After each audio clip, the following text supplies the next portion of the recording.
Friends, this is the second question of 2022 Sociology PYQ. So the question is, how does a researcher achieve objectivity in interpretative research? Objectivity मतलब पहले समझ लो क्या है कि personal bias को हम लोग इंक्लूड नहीं कर रहे हैं and we are just focusing on data and facts to come at a final conclusion. Interpretive research क्या होता है यहाँ पे मैंने दिया है, इसका मतलब क्या है कि it is a qualitative approach. ठीक है, क्या करता है ना ये कि सब्जेक्टिव मीनिंग को that to understand the subjective meaning and interpretation that an individual attach to their experience.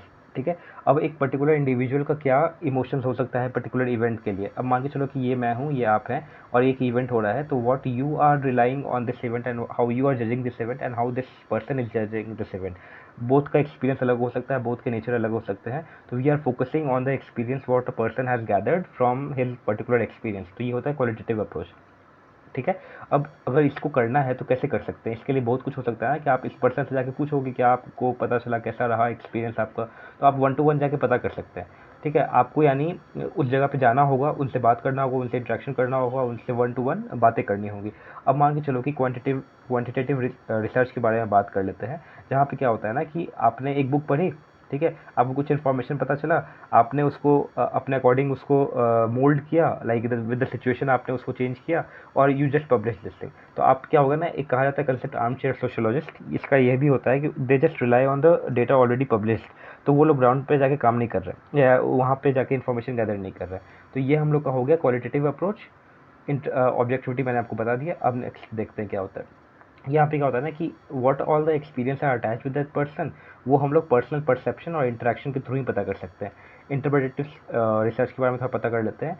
इस यहाँ पे ना डाइवर्स मीनिंग हम लोग निकाल सकते हैं. जैसा मैंने आपको बताया कि एक पर्सन है, दो पर्सन है, तीन पर्सन है, तीनों का अलग अलग ऑब्जर्वेशन एक्सपीरियंस होगा, तो यहाँ पे डाइवर्स मीनिंग आपको पता चलेंगे. ठीक है, तो अभी इसका अप्रोच कैसे होगा, तो इन डेप्थ इंटरव्यू करना पड़ेगा, पार्टिसिपेंट ऑब्जर्वेशन करना पड़ेगा. आप ये सभी टर्म्स जरूर डालिएगा, ये सब सोशोलॉजिकल टर्म्स है. This will make your answer apart from और different from the general society answer. ठीक है, अभी आ जाओ सब्जेक्टिविटी के बारे में बात करते हैं. अब सब्जेक्टिविटी और ऑब्जेक्टिविटी क्या होता है. सब्जेक्टिविटी मीन्स कि आप अपना पर्सनल बायस नहीं, but your emotion, your personal experience you are putting into that thing. ठीक है, अब इसके बारे में थोड़ा पढ़ लो अच्छे से. Recognize that individual construct. ठीक है, एक पर्सन का क्या अपना चीज़ है, अपना क्या उनका थॉट है, रियलिटी बेस्ड यूनिक पर्सपेक्टिव. ठीक है, ये ध्यान रखना, यूनिक पर्सपेक्टिव होगा, अलग अलग लोग से बात कर रहे हैं, कल्चर बैकग्राउंड अलग होगा, सोशल इंटरेक्शन अलग होंगे. ठीक है, अब हम लोग क्या कर रहे हैं, मीनिंगफुल इंसाइट्स निकालते हैं हम लोग. Interpretive research aims to uncover the underlying motivation, beliefs and values. ठीक है, कंटेक्चुअल अंडरस्टैंडिंग क्या होता है, we try to avoid the over simplification.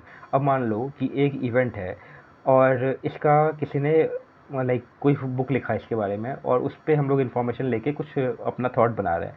But इस बुक को लिखने के लिए मान के चलो कि कुछ एक्सपेरिमेंट किया गया था, उस उनसे हम लोग डायरेक्टली बात कर रहे हैं, तो their emotions, their belief, their culture norms will be different. तो we will be having particular kind of, हम लोग के पास इतना, we will be avoiding the over simplification. ऐसा नहीं है कि हम लोग सिंप्लीफाई कर दिए चीज़ों को और directly we are putting something. तो we need to gather more information, particular information, unique information from each person and then write it down. ठीक है, अभी आ जाओ क्या इंटरप्रेटिव रिसर्च मैंने बता दिया. क्वालिटेटिव अप्रोच देख लो. एक चीज़ बता रहा हूँ मैं, यहाँ पे चीज़ें रिपीट हो रही हैं, इसका मतलब ये नहीं कि इन्फॉर्मेशन डुप्लीकेट या डबल डबल है.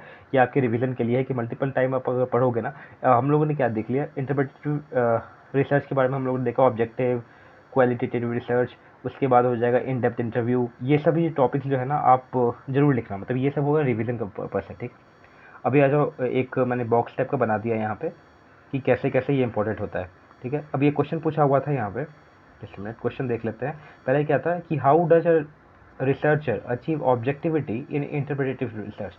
अभी तो मैंने ये आपको बताया कि इंटरप्रेटिव रिसर्च जो होता है हमारा, वो क्वालिटेटिव होता है, सब्जेक्टिव होता है. तो उसमें भी ऑब्जेक्टिविटी कैसे ढूंढें, क्योंकि ऑब्जेक्टिविटी ढूंढना पड़ेगा ना किसी भी चीज़ को करने के लिए. तो ये क्वेश्चन है यहाँ पे, थोड़ा ट्विस्टेड क्वेश्चन है, देख लेते हैं कैसे करते हैं. ठीक है, मैंने अच्छे से डायग्राम ब्लॉक्स में बताए हैं, तो आपको ईजी होगा रिमेंबरिंग के लिए और अंतिम मिनट में रिवीजन करने के लिए.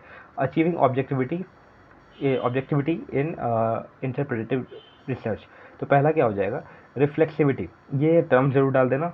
ठीक है, रिफ्लेक्सिविटी क्या होता है, इसमें जो भी रिसर्चर होते हैं ना, वो अपने बैकग्राउंड और अपने पर्सनल बायस को पहले ही बता देते हैं. क्या देखो, मैं ये सोचता हूँ कि ऐसा ये होना चाहिए, वैसा ये होना चाहिए, और मेरे ये थॉट्स हैं, मैं इस बैकग्राउंड से रिलाई करता हूँ, मैं इस बैकग्राउंड से आता हूँ. तो अगर ये एक कॉपी के पहले ही फ्रंट पेज पे आप डाल दोगे कि ये चीज़ है, मैंने ये सोचा था, मैं इस बैकग्राउंड से आता हूँ, तो जो रीडर्स होंगे ना उनको पता चल जाएगा कि चलो ठीक है, इस चीज़ों को मैं कंसिडर नहीं करूँगा, will keep them apart and then study this thing. ठीक है, तो hope I am clear with this thing. तो ये आपका हो गया रिफ्लेक्सिविटी। आप ये टर्म्स जरूर डाल देना, नंबर तो मिलना ही है फिर। ठीक है, इसका एग्जाम्पल दे देते हैं। एग्जाम्पल हो गया आपका अर्विंग गॉफमैन, एग्जाम्पल डाल सकते हैं यहाँ पे। ठीक है, the presentation of self and everyday life, ये हमारा क्या है, ये हमारा उनका जो काम है उसका नाम है ये। ठीक है, ये डिफरेंट सोशोलॉजिस्ट हैं अपार्ट फ्रॉम आवर सिलेबस, तो ये एक थोड़ा वैल्यूएशन हो जाएगा आपके लिए। अब यहाँ पे देख रहे तो उनका काम क्या था। Erving Goffman emphasize dramaturgical analysis of micro sociology के बारे में उन्होंने बताया है। ट्रायंगुलेशन मतलब क्या होता है ना, कि हम लोग एक ऑब्जर्वेशन किए, दूसरा ऑब्जर्वेशन किए, तीसरा ऑब्जर्वेशन किए, इसको मल्टीपल सोर्स से हम लोग इसको वेरीफाई करवाते हैं क्रॉस वेरिफिकेशन करने के लिए। तब क्या होगा ना कि क्रॉस वेरीफाई अगर हो जाएगा और एक फाइनल जगह पे हम लोग आ रहे हैं, लाइक 82-90% हम लोग एक ही चीज़ को पा रहे हैं बार बार, then we can say that we have achieve objectivity into that thing. ठीक है, अब यहाँ पे क्या हो जाएगा, एक आपको नाम आता है अर्विन गॉफमैन का, अगेन नाम आता है यहाँ पे। उन्होंने frames of meaning, study of significance, ethnographic selection के बारे में बात किया है इन्होंने। हेरोल्ड गैरफिंकल का भी नाम आता है, तो ये you can coat this thing. Peer review एक मेथड होता है ऑब्जेक्टिविटी फाइंड करने का। इसमें क्या होता है कि researcher evaluate study method, data and interpretation, एक दूसरे से बात करके, एक दूसरे का आइडियाज लेके, एक दूसरे का डिस्कशन को करके उसको रिव्यू करते हैं, then they come to the objective point. ठीक है, यहाँ पे आप डाल सकते हैं नाम the social construction of reality, कौन किसने दिया है, Peter Berger and Thomas Luckmann ने दिया है इसको। ठीक है, तो अभी हम लोगों ने देख लिया, एक बार रिवाइज कर लेते हैं कैसे ऑब्जेक्टिविटी आएगा। रिफ्लेक्सिविटी से आएगा, ट्रायंगुलेशन से आएगा और पीयर रिव्यू से आएगा। रिफ्लेक्सिविटी का किसने दिया, अर्विन गॉफमैन, नाम याद रख लेना। ट्रायंगुलेशन का कंसेप्ट किसने दिया, हैरोल्ड गैरफिंकल का नाम डाल देना। पीयर रिव्यू किसने दिया, तो पीटर बर्गर और थॉमस ल्यूकमैन का नाम डाल सकते हैं। ठीक है, ट्रांसपेरेंट मेथोडोलॉजी होना चाहिए कि डिटेल एक्सप्लेनेशन, सब कुछ ट्रांसपेरेंट होना चाहिए। हर्बर्ट ब्लूमर का नाम डाल सकते हैं। हर्बर्ट ब्लूमर हम लोगों ने कहाँ पढ़ा है, सिंबॉलिक इंटरैक्शनलिज्म। और कौन होते हैं उसमें, जीएच मीड होते हैं। जीएच मीड ने क्या कहा है, आई एंड मी का कंसेप्ट दिया है। एक वर्ड से हम लोग एसोसिएट करके तीन चीज़ को रिवाइज कर रहे हैं सिर्फ यहाँ पे यूपीएससी के जर्नी में, रिविजन रिविजन रिविजन। ठीक है, अब आ जाओ और कुछ नाम देख लेते हैं। Major works and thinkers interpretative social, मैं यार ये वर्ड ही नहीं बोल पाता हूँ बार बार। Major works and thinkers in interpretative sociology. ठीक है, पहला तो हो जाएगा हमारा फिनोमेनोलॉजिस्ट जो होते हैं उनका है।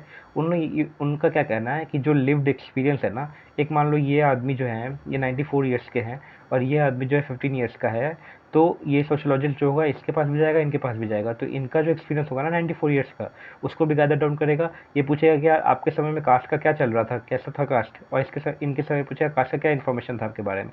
तो ये एक पर्टिकुलर जो अपना वर्क लिखेगा उसमें ये लिख सकता है कि कास्ट अब धीरे धीरे इंपॉर्टेंट तो है, अभी भी इंपॉर्टेंट है, it will never go, but उसको कैसे धीरे धीरे वो कम हो रहा है, कैसे कैसे न्यू डेवलपमेंट्स हो रहे हैं, कैसे कैसे एजुकेशन ग्लोबलाइजेशन का इम्पैक्ट कास्ट पे पड़ रहा है। ठीक है, एक मिनट में बता देता हूँ इसको। तो ये हमारे हो गए फिनोमेनोलॉजिस्ट।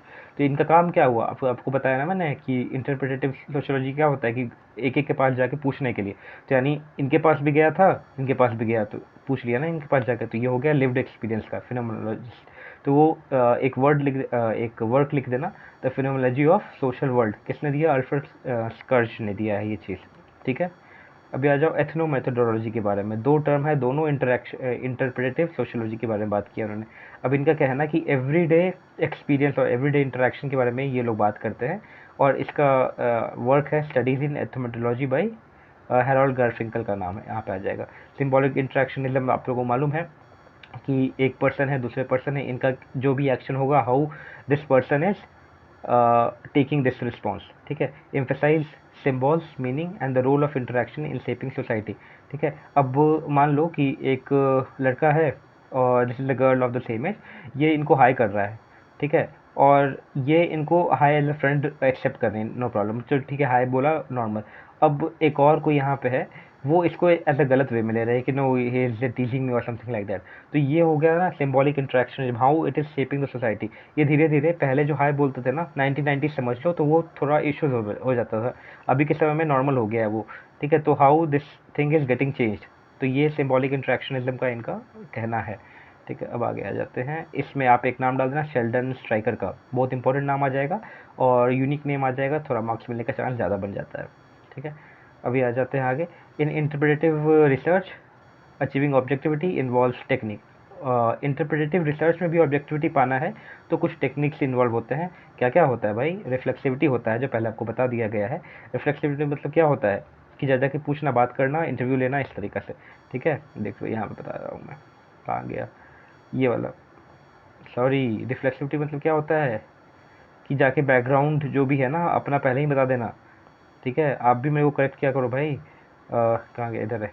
रिफ्लेक्सिविटी मतलब होता है कि जो भी रिसर्चर होते हैं ना अपने बैकग्राउंड को पहले ही बता देते हैं कि मेरा ये बायसेस है, मैं इस बैकग्राउंड से आता हूँ, मेरा ये थॉट है। ठीक है। ट्रायंगुलेशन मतलब क्या होता है कि रिव्यू करवाना लोगों से, कि पता करना कि how much information is correct. ठीक है। उसके बाद हम लोगों ने क्या पढ़ा था? पीयर रिव्यू पढ़ा था, ट्रांसपेरेंसी पढ़ा था। ठीक है। फिनोमेनोलॉजी पढ़ा था। फिनोमेनोलॉजी और एथनोमेथोडोलॉजी में क्या अंतर है? ठीक है। उसके बाद हम लोगों ने सिंबॉलिक इंटरेक्शनिज्म पढ़ा था।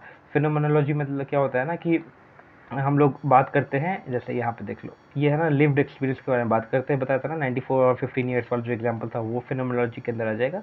एथनोमेथोडोलॉजी क्या होगा? एवरीडे इंटरेक्शन जो करते हैं, जो चेंजेस होता है, वो एथनोमेथोडोलॉजी के अंदर आ जाएगा। और सिंबॉलिक इंटरेक्शनिज्म बता दिया आपको। यहाँ पे 3-4 नाम है, अरविंद गॉफमैन, हैरोल्ड गारफिंकल और Alfred Schutz. So I will meet you in the next video. यहाँ पे देख लो, थर्ड क्वेश्चन है। सो इसके बाद वाली वीडियो में कंटिन्यू करोगे तो आपको थर्ड क्वेश्चन का भी आंसर मिल जाएगा। Thank you so much.